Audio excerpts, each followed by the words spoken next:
Eleanor Fox. Very warm welcome to the Digital Markets Research Hub. I'm very grateful for the opportunity to have a conversation with you.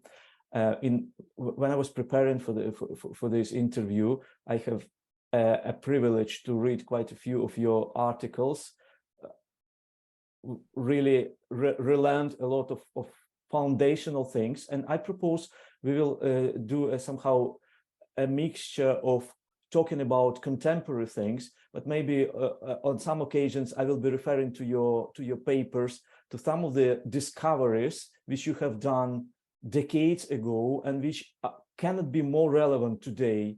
It's really remarkable how some of your ideas resonate today, both in terms of vocabulary, but mainly in terms of the substance. But I propose, because we are digital markets focused, and because so much was going on in the European Union and in the UK with DMA and DMCC, we somehow, many of us at least, lost the track of the latest development in the United States. Would you remind us of the destiny of the latest bills, latest initiatives, please? Yes, so thank you very much. And it's really a pleasure to be here with you. So let me say some words about the state of play in the United States in digital markets and antitrust. It's not easy to answer that question because the question actually requires me to go back a little bit before the Biden administration and to talk about the state of US antitrust law. So if I do that, and I talk about the state of US antitrust law, which means how our courts have interpreted the law. And this would be, since we talk about digital, it would be especially unilateral conduct violations. And in Europe, it's usually abuse of dominance violation, whereas in the United States, the terminology is monopolization. So the question is, when is the law of monopolization violated? Our law in the United States, a trend beginning in about 1981 with our Reagan presidency. The time of the Reagan presidency introduced Chicago school premises into US antitrust, which were actually compatible with Washington consensus premises of laissez-faire, the market works, don't be suspicious of big business, be suspicious about government intervention, let the market work, and it will be good for everyone. So those assumptions got built into our law, and gradually, case by case, that went up to our Supreme Court. The Supreme Court applied those presumptions, often not even talking about it, but subliminally applying the presumptions and coming out with a body of law on our monopolization that's very friendly to the dominant firm in the market and makes it very hard to prove both that the firm has monopoly power and that the firm has engaged in conduct that is anti-competitive. So everybody has heard of Justice Scalia, who has passed away, but Justice Scalia on our Supreme Court was very much an architect of pushing the law to be very, very business friendly and to be very skeptical of antitrust, on the theory that antitrust is just going to protect small firms from competition, and therefore interventions should be very few. And the idea that if a firm acts unilaterally and not in conspiracy with rivals, it's almost always doing good for the people and the consumers. That is basically the state of our monopoly law today. Then comes a first, let's say, rhetorical movement. And this I will be calling the neo-Brandeis movement. So people observed in the United States how conservative the US antitrust law is and started to say, we don't think the law is serving us. It is serving the elites. It's entrenching the monopolists. And we want much more aggressive law that will control power and serve the people. So this school became known as Neo-Brandeis. This movement became a part of the platform of it was part of the platform of the Democrats in 2020 presidential elections, but it also got on board some Republicans who were more in line with controlling power of big business.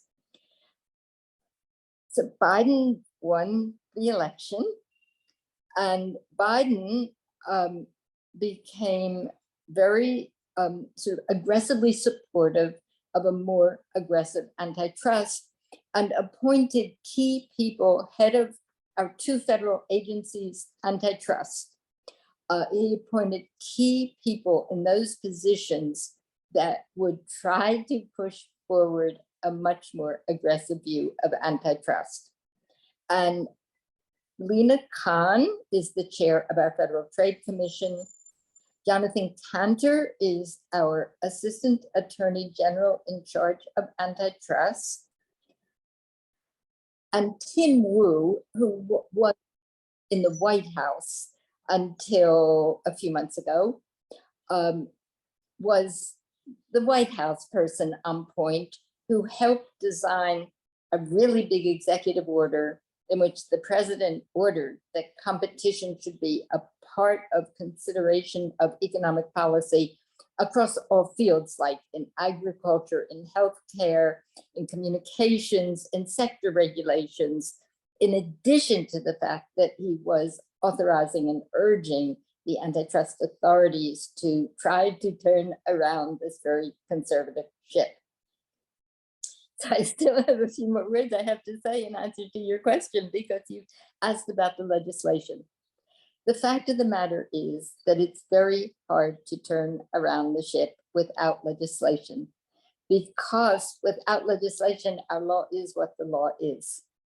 And the agencies are trying, as they must and should, to push the law through case by case and by policy statements, and now by our new draft merger guidelines. But they can do it only so far. They can have a voice, they can articulate the position, they can try to convince the judges, but the latter is going to be really hard because the judges are trying to apply the law as it is. We've had very active congresspeople like Senator Amy Klobuchar drafting legislation that would kind of change the basis of the law and get the neoliberal premises out of the law. But the legislation so far has not gone anywhere. And one important piece of that legislation is called colloquially ICOA. It's the Antitrust and Innovation and Choice Online.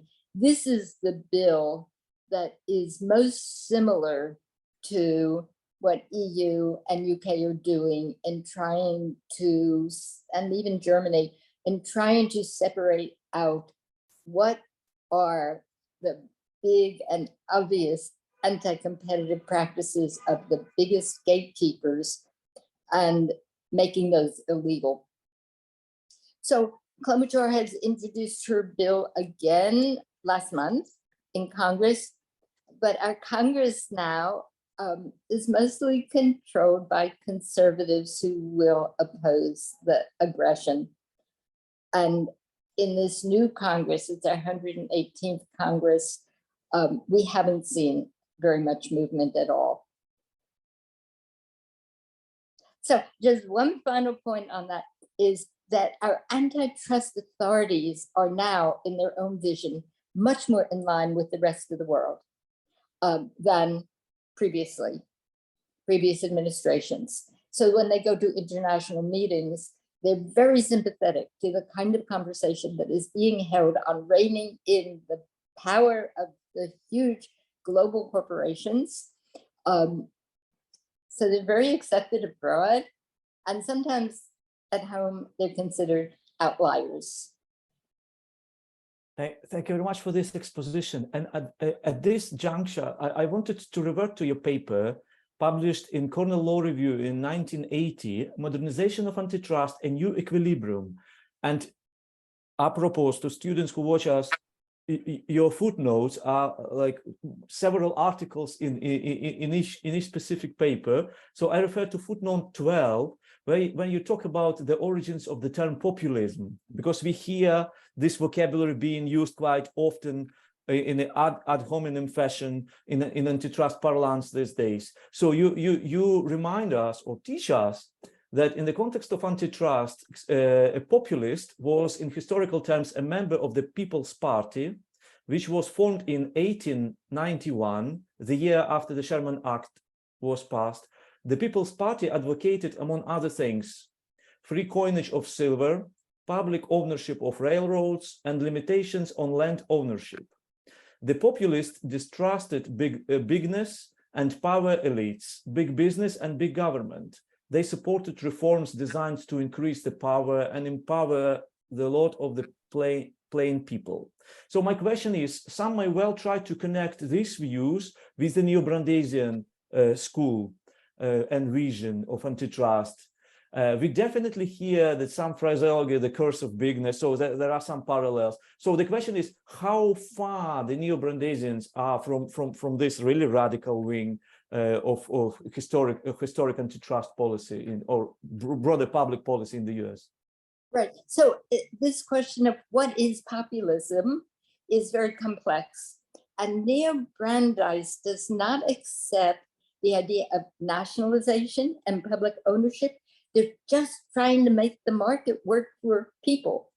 And so they're in that segment. So they would reject part of what you just properly repeated about what the 1891 populists were about, but they accept the part that says big business has gotten too big, it's not working for us, we're under the thumb of big business, we've got to take back markets for the people.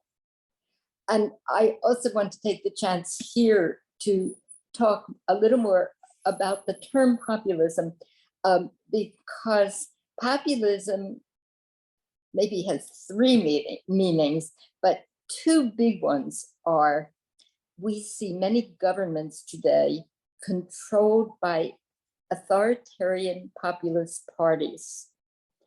And we would call Trump in the United States an authoritarian populist. He's trying to tell the people, nothing has worked for you before, I'm going to make it great for you. But he's not. And he's an autocrat. And we see autocrats taking over governments across a very large span of nations today. And this is always I'm using it then in a very negative sense. So many people today hear the word populist and they think negative. Populism is negative. There's also the sense in which when we use it in antitrust today, that populism can mean only, we want to just take back helping the markets work for the people rather than for the elite. So I think of it as bad populism and good populism. You may or may not agree with, we want to take markets back for the people, but it's well-meaning. It's not about getting power, it's about minimizing power. And then let us move in this time machine back to 2023. In one of your latest papers in the Journal of Antitrust Enforcement, series of papers written by quite a few impactful US academics, called the battle for reform of US antitrust law. You talk about few potential challenges for current administration and for current enforcers of antitrust, and one of those is that those who are potentially in favor of these paradigmatic reforms are not necessarily united between themselves. When we talk about neo-Brandeisians, post-Chicagoans, and progressive approach. You also, the word of capture by the right was somehow mentioned in terms of when we talk about judiciary. So it looks that and also I interpret from this that we witness some instances of fatigue with digital, that so much has been said that the opportunity window for adopting the legislation is shrinking gradually. Are you still optimistic about or do you still think that we need the adopting the new rules? Is it feasible? And what's your projection in the following years in this regard? Yes, so I do think that we need rules or rules plus principles to rein in the big tech firms. And it's not just because big tech has to be dealt with specially. It's that these characteristics of quite extreme power have arisen in the big tech field. So we're seeing new forms of power. We're seeing forms of power that don't necessarily get easily captured, at least by US antitrust. So one example is if we want to control power under law, under antitrust law, we usually have to prove sufficient power, and then we have to prove the conduct was abusive or bad. To prove sufficient power is a huge burden in the United States because we have to show monopoly. So does Amazon have monopoly? Why should we have to keep litigating that with a view to losing on that issue when we ought to know that it is correct to have Amazon in our sights as controlling its unilateral exercise of power? So our system, especially US, but it can happen all over the world, it's dysfunctional. We have case after case. US, we have an FTC case against Facebook. The first iteration of the complaint, Facebook moved to dismiss, and the court said, yes, we dismiss because we don't know that Facebook is a monopoly. They got right to replead. There was a case against Apple by Epic, and the court said, well, Apple probably doesn't quite pass the threshold to be a monopoly. This is terrible that we have to spend so many resources litigating an issue that shouldn't even have to be litigated. So your question was very full, and I want to go back on the beginnings of your question. Yes, it is very true that in the United States, there's big divisiveness on a political philosophical continuum.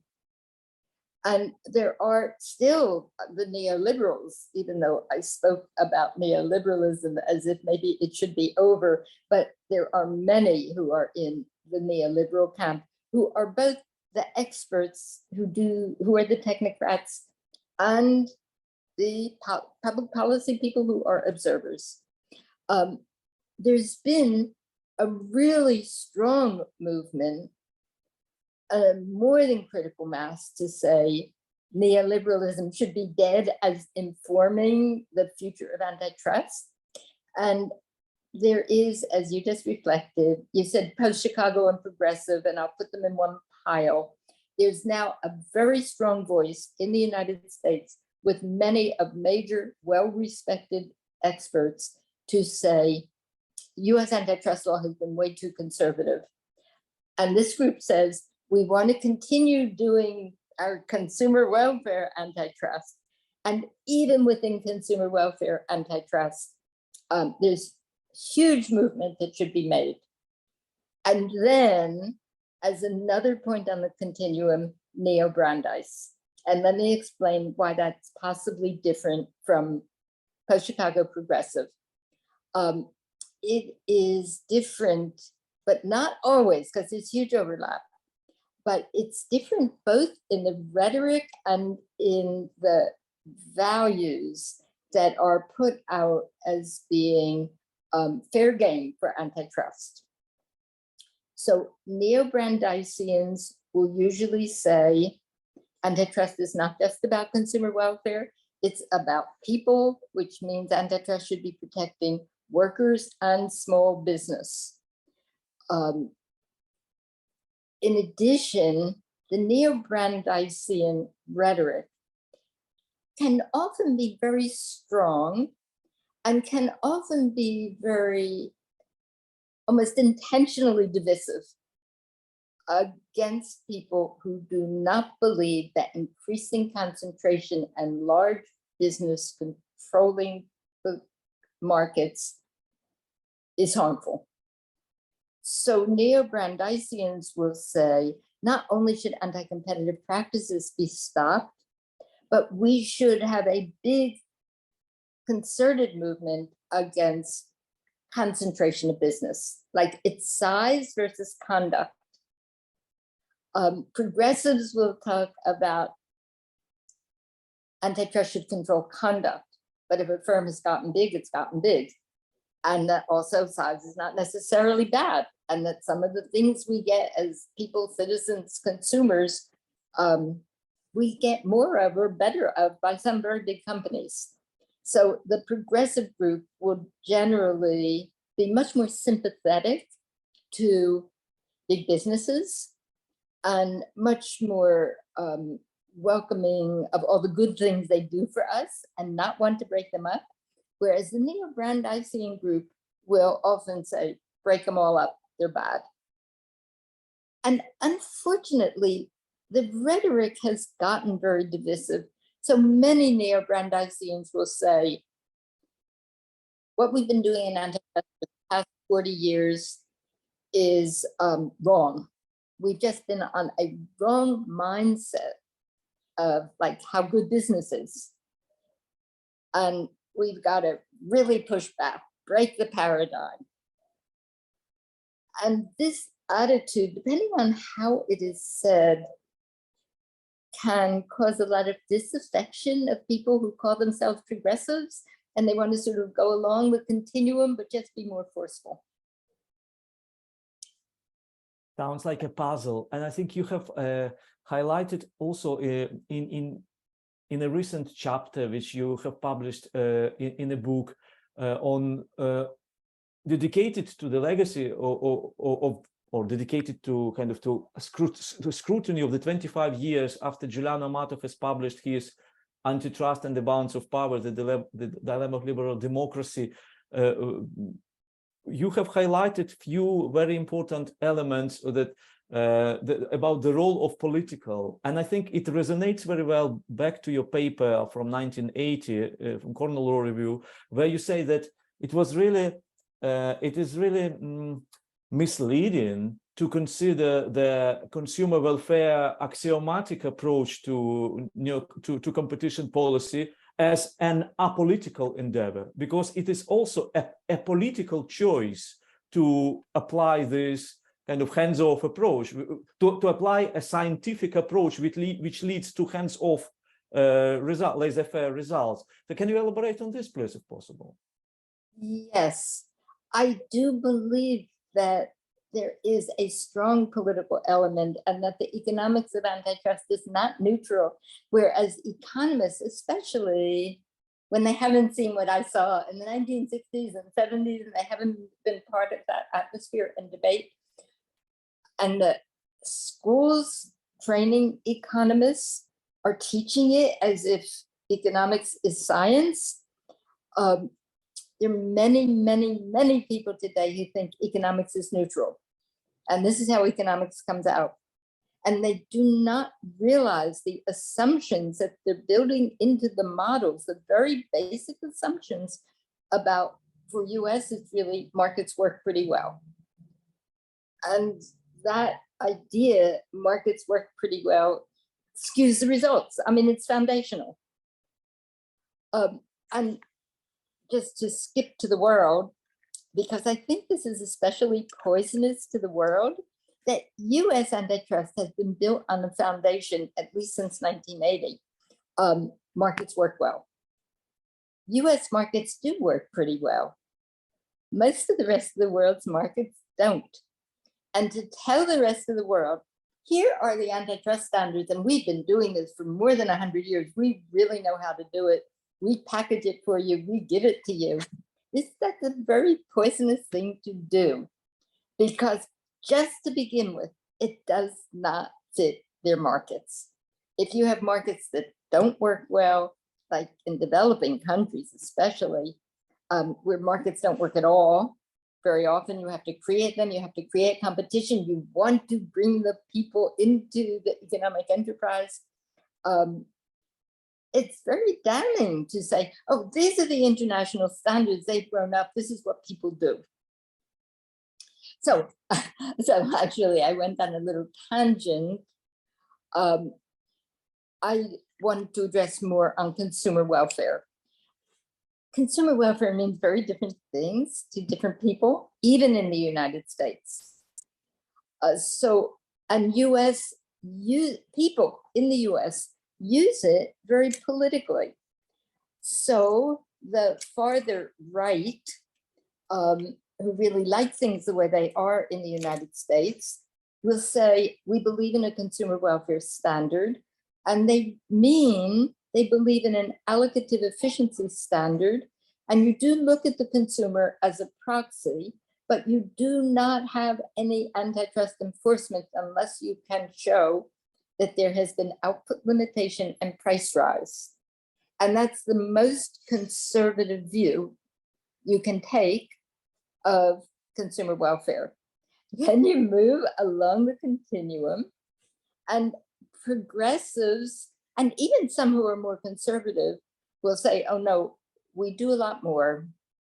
And we always look at innovation. We look at innovation incentives from particular transactions, even though they almost always will find that if you want to protect the innovation incentives of the dominant firm, but they will still say, we look at innovation incentives. And they're now, even some more conservative people are agreeing that there are some labor market issues that are real market issues, and some supplier harm issues that are real market issues that ought to be taken care of by antitrust. So the most conservative view of that would be where you have an agreement by suppliers to fix the price of the input, the price that they will pay to their suppliers. And that's just a hardcore cartel. And I find that most people, even conservative, will say, oh yes, even though they will say it usually feeds back into consumer harm, but you don't have to prove consumer harm if it's a hardcore cartel on the upstream. But then if you get over to Neo-Brandeis, they will also want to protect workers from exploitation and incorporate distributive and justice values and more equality values. This is a big thing because in US antitrust, since the 1980s, the big word is antitrust is about allocation, not distribution of resources. It's about allocation of resources, and that distribution is an equity issue, and you don't go there or you shrink the pie. And today, that's not necessarily the paradigm, at least if you get to Neo-Brandeis, who will say we're very concerned about distributive issues. And if the elites keep winning the lion's share, that's a problem. And if you go across the oceans again, when you talk about developing countries, that's a huge problem. I mean, distributive issues, who wins?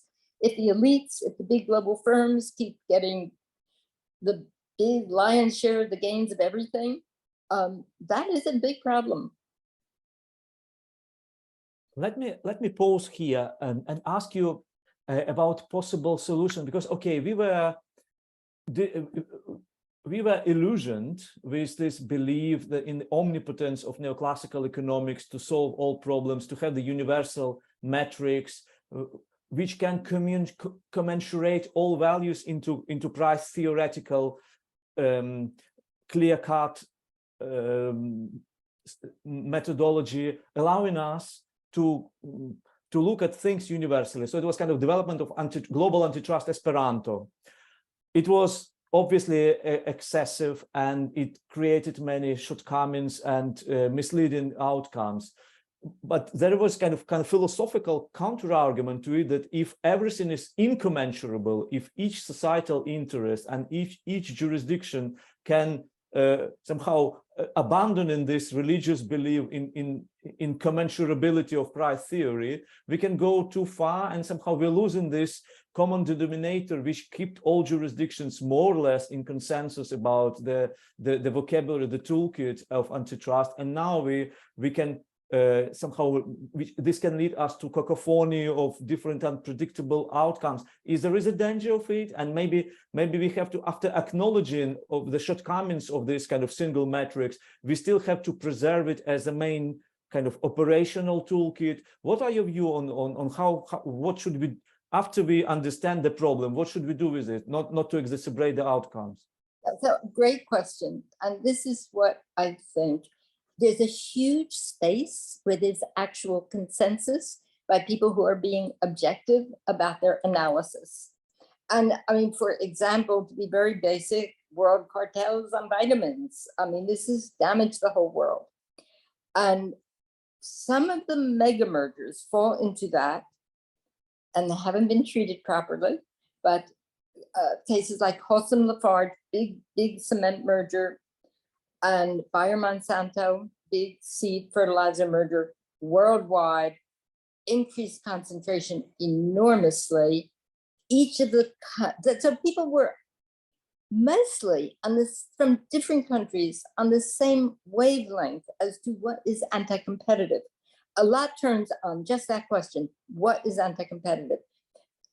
On the same wavelength as to what was anti-competitive. But the developed countries just did the spin-offs that they thought would protect their consumers. They threw the rest of the problem to the rest of the world. They said, oh, and we clear it. We order these spin-offs and we clear it. I think we have to take better advantage of synergies in viewing global problems from a global perspective, where the agencies should be getting together and talking about it, and then not leaving developing countries in the lurch. Developing countries are usually the ones hurt the most. Like from Bayer's at Monsanto, they'll be the targets of the exploitation. And the farmers will be deprived probably of seeds that they can plant and renew each year. I think that agencies have to start thinking and sharing globally and then executing locally. If there were this different mindset, the current mindset is, I do what's good for my economy and then I leave it to others. But these are global problems and you can't leave it to others just in general. If the agencies could be sharing and thinking, they do share a lot, but and thinking what's good for the global market and talking about what's good for the global market, there will be many more injunctions against the global mega mergers. So there's this big space. Certainly mega mergers and certainly hardcore cartels. And then there's this question about abuse of dominance. And I've been arguing lately that there is that space and the importance of coming forward to think of the issues globally, because the big tech firms are doing global abuses. And one of my latest articles, which is called Simple Rules, I talked about the big tech firms and whether there might be some simple rules of conduct these firms just should not engage in, and they should be considered notionally, because there's not going to be an international law on it. That's why I say notionally. The big techs, the biggest platforms should know this is wrong. It is wrong to actively make your systems interoperable, non-interoperable from other platforms. It should be a global wrong to say, and you can't transport your data, or I'm going to interfere with the ease of transporting your data. It should be a global wrong that the big platforms feel free to squelch their new rivals on their own platforms.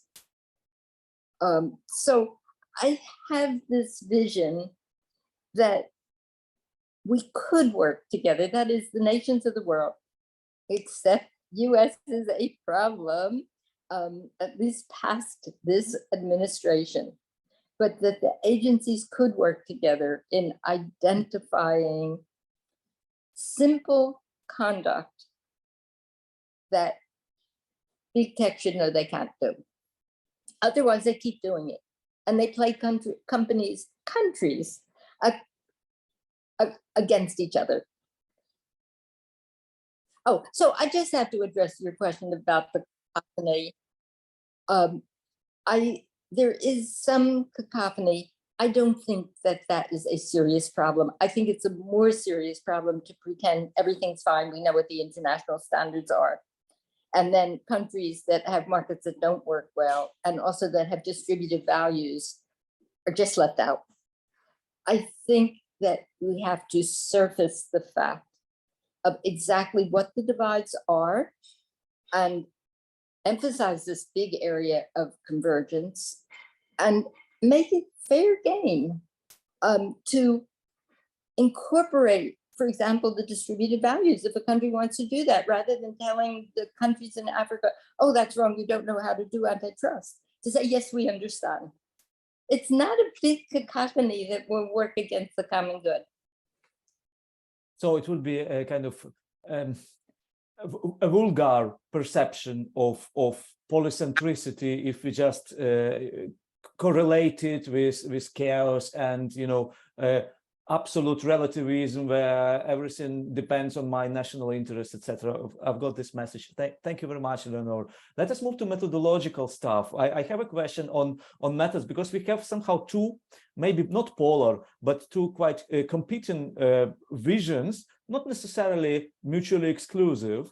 They can coexist, but still philosophically, let's say, they are in conflict. One would be an attempt, because there is the gap between of understanding of the theories of harm between big tech and the agencies. Obviously, the agencies are getting more and more equipped with data scientists and behavioral scientists these days. We see the trend, which cannot be welcomed more, but still the gap is getting, it's not decreasing, because the largest companies invest much more, and they are native speakers in this universe, whereas we are still foreigners. We try to understand problems, to transpose it into our understanding of competition policy, etc. And there are two solutions to this. One is trying to somehow to accelerate the gap, and we see it, for example, in computational antitrust approaches, where somehow let us become more technically savvy in order to understand the mechanics and try to develop to keep this race going.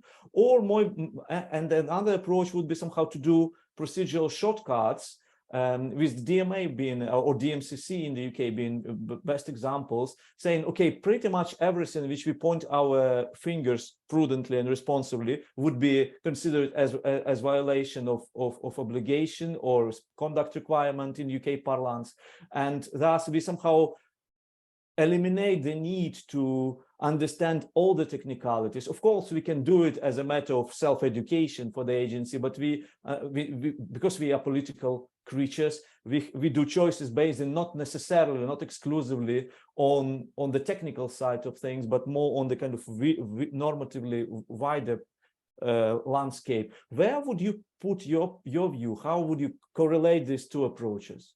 Right, so I actually think that both have to occur.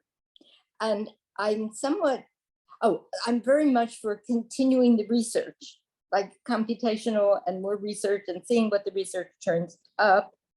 I'm very aware that that line often plays into the hands of the biggest players, because they always say, oh, this is very complicated. Oh, you don't want me to self-preference. I don't even know what preferencing is. My algorithm doesn't know what it is. This would be very, very difficult.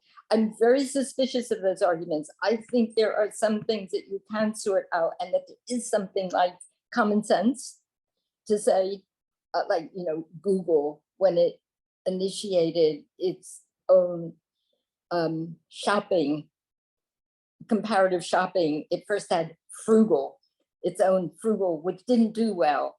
And therefore it put Frugal ahead of everybody else. I mean, this is documented, and it changed its name, and it also made some improvements. there are certain things you can use your common sense and say, that's anti-competitive, and it's also unfair, and it is suppressing the meritorious competition of those who are innovating. And there's not if you frame it correctly, as I know DMA EU has tried to do with DMA, and UK is being more flexible, and that's good, I think, that you have that diversity, because UK is more flexible in saying, I want to work with each company more and hear what they say about the defenses. Those two lines competing with each other are actually very good. From methods back to normative stuff. And this is related to methods as well, Eleanor. So once we realize that competition policy is not a science, it's not natural science, not mathematics only, let's say, that it's broader than this, we also somehow acknowledge that there are numerous links between competition policy in the broader sense, competition policy sensu lato, and other economic and maybe even non-economic instruments which each country possesses. And obviously, there is a kind of an opportunity for country to use other authority or other interventionist means to achieve the results which we would consider as competitive for some industries or for some even corporations which are domestically, for example, introducing a law requiring to have X amount of apps on App Store on the first page of App Store. This is not done by competition. So we try to do it using competition means for decades with all these cases, and it doesn't work. Whereas you can with one click change this using interventionist means, while in the same time having very liberal antitrust agency saying that, well, it's okay.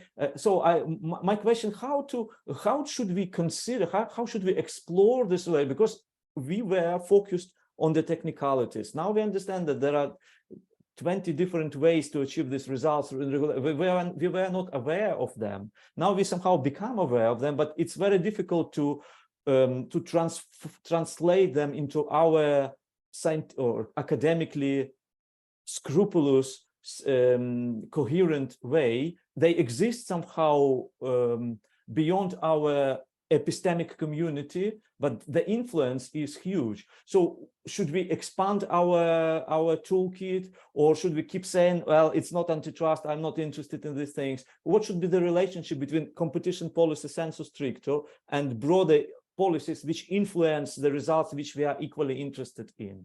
Right, so this is really important, especially with big tech, because these abuses or potential abuses span several different disciplines and sometimes several different sectors that are regulated. And I think to begin with, it's really important to not have a knee-jerk reaction, not my problem. So, and this relates to the interface between what is anti-competitive and what is unfair competition. So in my country, people are brought up in antitrust to believe that there are real boundaries of what is anti-competitive, what is not anti-competitive. It's not anti-competitive according to our paradigms. It's not our problem. And so this is a real problem, because taking big tech again, a lot of what tech is doing is very unfair. Like what we were just talking about, Google squelching the rivals on its shopping comparison platform. And whether it hurts consumers or not is a deep, difficult question, because if there are enough players and consumers can just click on another website, it alleviates the problem of monopoly. So I think that it's a very good idea to be broad enough to say, well, it might not violate what our law says is antitrust, but it is akin to antitrust. It's still a market question. It's not just fair to an individual question. It relates to the market. And therefore, you could argue a couple of ways. You can argue, therefore, we should expand antitrust to take care of it, but that's difficult. or you should, in US, sometimes what we do is to say unfair competition laws of the states come in at that point. And California has done this in particular. California did it in Epic against Apple, where it said this particular restriction where Apple said to Epic, which owns Fortnite, you can't tell your users that there is a cheaper way to get your premium product. You have to go through Apple, and going through Apple, you have to pay 30% of revenues to Apple. So one of the restrictions that was contested was exactly that, called anti-steering, but I call it gagging. I think it's very anti-competitive, but the US law is so conservative, it wasn't anti-competitive under US antitrust law, but California came in and said, but it's an unfair competition linked to competition in the market under our fair competition law, unfair competition law. So that's one way to take up the slack. My first point is just not to say not my problem, but to think it out, like what is happening and is it a market problem? Or is it just an interpersonal problem in which most jurisdictions will say not antitrust, although some jurisdictions will also include it, unfair exploitation of an individual. Some, especially developing country jurisdictions, will include it as antitrust. And just to carry that further on your answer your question further, EU is now choosing regulation alongside antitrust, and its DMA is saying this is not antitrust, this is regulation. I think it's good that it's doing that, and that of course UK is en route to doing something of that. I think we need these experiments and see how it works out. It might be that the DMA is actually too intrusive in its regulation and might have been better having a policy guideline statement saying you don't do this conduct. But on the other hand, there's something to be said for the fact that the biggest of the big tech firms need to be regulated. Thank you for this, Eleanor. I was thinking of the DMA as a kind of as a selective toolkit for the enforcement, but that's a different conversation probably. So I wanted to ask you your view on the role. We see that personalities these days matter a lot. So we witness several very emotional cases in the previous weeks, actually, in different jurisdictions, actually in the US, in the European Union. And so I wanted to ask you your question. Obviously, you trace the history of antitrust, and you see some kind of pendulum movement, and these kind of historical processes. They are objective somehow, but obviously there is always a personality who can change a lot. It is 50-50, it's a mixture of both. But obviously, I wanted to hear, how do you see this relationship of how much can one leader change in terms of their agency, direction, or the focus on different things? Or it's all kind of wave of objective processes where you can do, obviously, your particle of this mechanism, but you don't forget that you're only a tiny part of it. How do you see this? That's a really interesting question.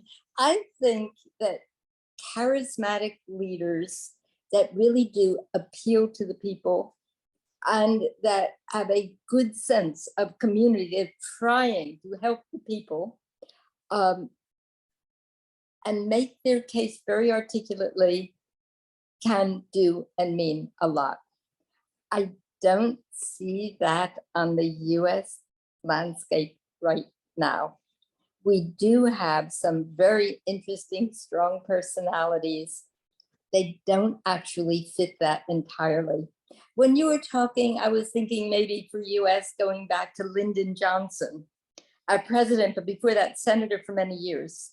He was charismatic and he was very persuasive, and he did change directions, like voting rights. He changed directions. So I think it happens, but I don't see, for example, President Biden fitting that characterization, and heads of our agencies I don't see fitting that characterization.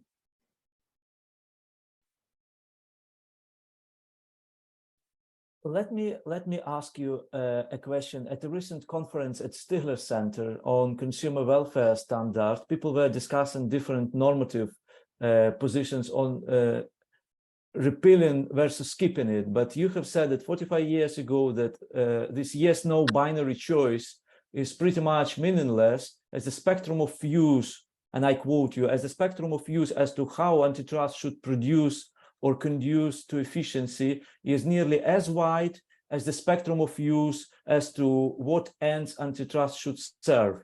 And it also resonates very well with things which you were talking about efficiency in the past, that efficiency was not a kind of a normative choice of Sherman Act. It's somehow, it is being portrayed as a choice. Can you reflect on this kind of plurality, not plurality maybe, but diversity of different positions and their reconciliation? That's very interesting, and efficiency is a good way to think about it. I think the Sherman Act was not trying to be efficient. I mean, it was trying to control power, not to move towards efficiency. Beginning with the Reagan administration, that paradigm shifted, and there became the general idea that antitrust was for efficiency. But it became very political right at once, because it was assumed that what firms did was efficient. I mean, that's your neoclassical assumption, and that means, or has meant, that the conservatives captured the definition of efficiency, which rested on an assumption rather than empirics. And I think for US right now, but this is also for a lot of the world, it has to recapture efficiency. It has to say what's efficient for our economy, like South Africa.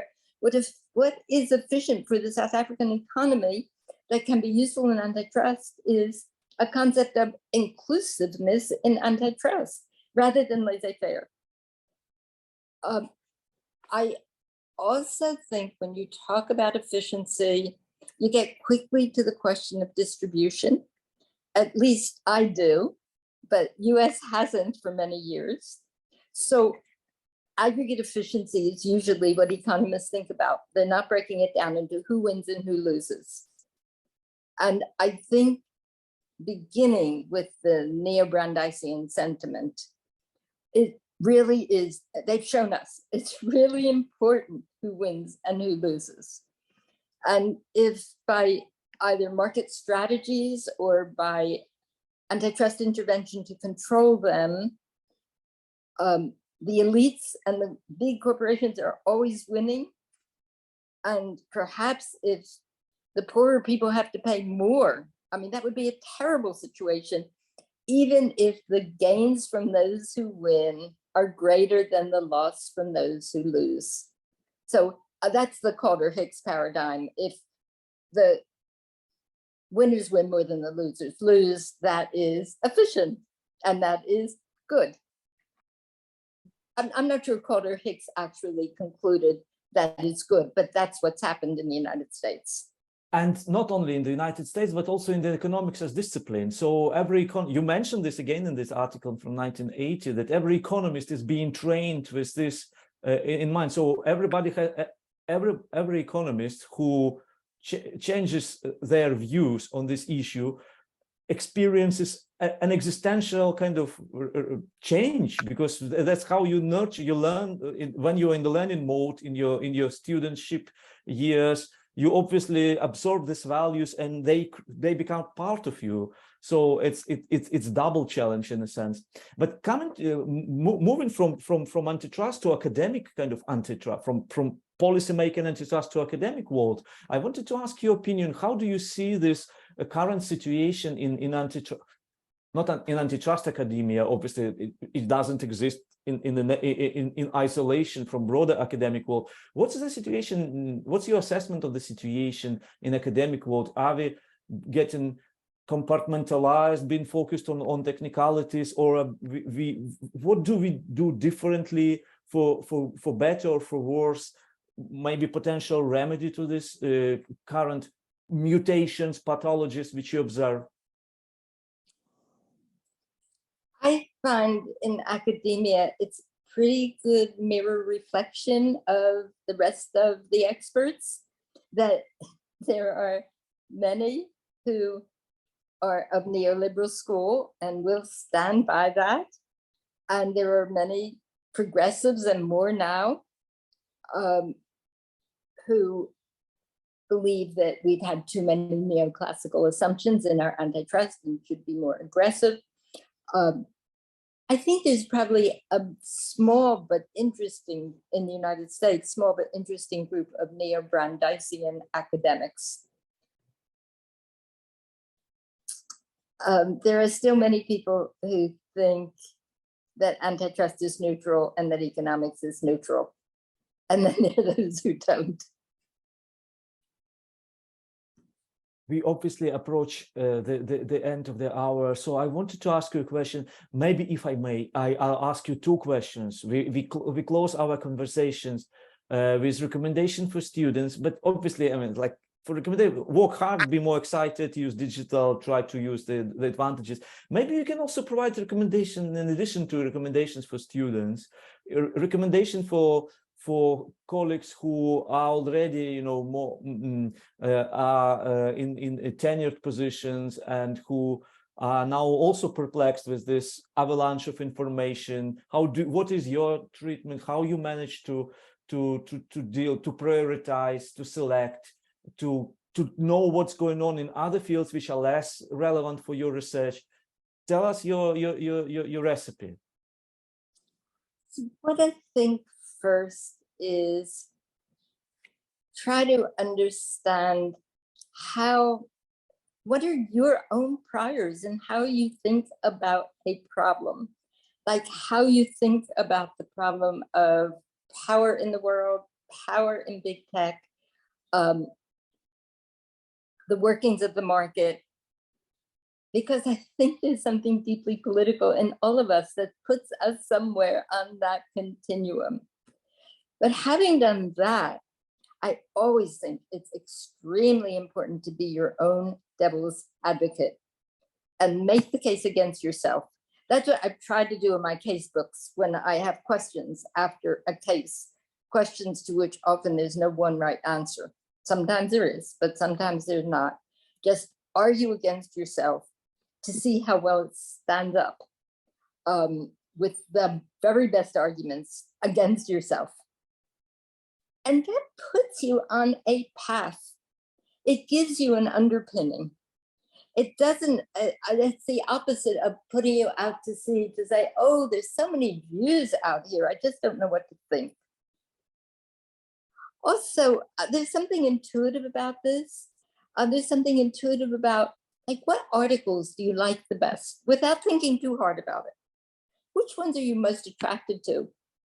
That you feel, yeah, this is right. And reread them and see where they are taking you. And they can give you some anchor. Amazing. Eleanor Fox, thank you very much indeed for sharing your wisdom with all of us. It was a real pleasure talking to you, and I really appreciate this opportunity. I appreciate being here today. Thank you, Elise.